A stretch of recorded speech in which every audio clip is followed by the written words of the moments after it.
Walaupun saya tahu betapa menderitanya dia gitu ya, betapa dia harus menghidupi dua orang anak dengan kondisi sakit seperti itu, dan dia sendirian. Dan salah satu tanda husnul khotimahnya adalah bahwa di akhir-akhir hayatnya dia tidak pernah mengeluh, tidak pernah menyalahkan Allah. Saya kali ini akan menceritakan sebuah kisah. Beberapa hari yang lalu saya kembali bertemu dengan seorang pasien yang sangat luar biasa, kesabarannya terutama. Dia seorang wanita, umur belum terlalu tua, seorang janda kalau saya tidak salah ya, dengan anak dua. Dia datang itu dengan kondisi tidak bisa berjalan sama sekali, kemudian bengkak di seluruh tubuhnya, lemah kedua tungkainya, tangannya pun juga lemah gitu ya, tetapi selalu setiap saat dia selalu menyungikan senyumannya. Kesabarannya sangat luar biasa sekali. Dengan kondisi seperti itu tentu kalau orang lain sudah akan banyak sekali keluhan-keluhan, tapi dia tidak. Dia terus tersenyum, ya, dia terus bahkan tertawa di depan saya gitu ya.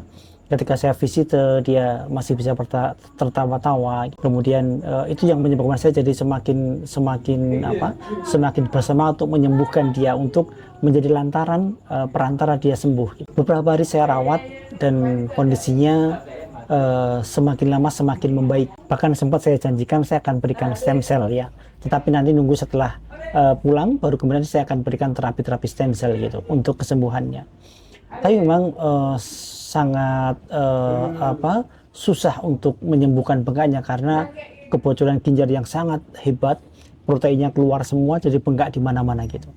Tetapi yang paling salut adalah bahwa dia tidak pernah berucap yang negatif, tidak pernah mengeluh, selalu tersenyum dan bahkan tertawa bercanda di depan saya gitu.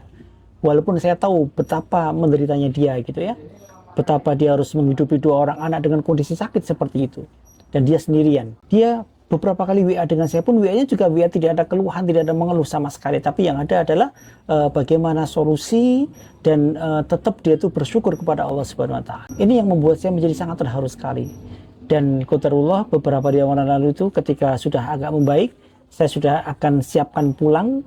Malam harinya Allah berkehendak lain dan kemudian dia meninggal dunia di rumah sakit. Saya cukup kaget mendengar berita itu gitu ya, tetapi ya sudah, ini memang kehendak Allah Subhanahu wa taala seperti itu. Maka ini menjadi pembelajaran buat kita, dan kami berdoa, saya berdoa semoga kematian adalah husnul khotimah, Allah ampuni semua dosanya dan Allah lapangkan kuburnya, Allah tempatkan dia di surganya Allah Subhanahu wa taala.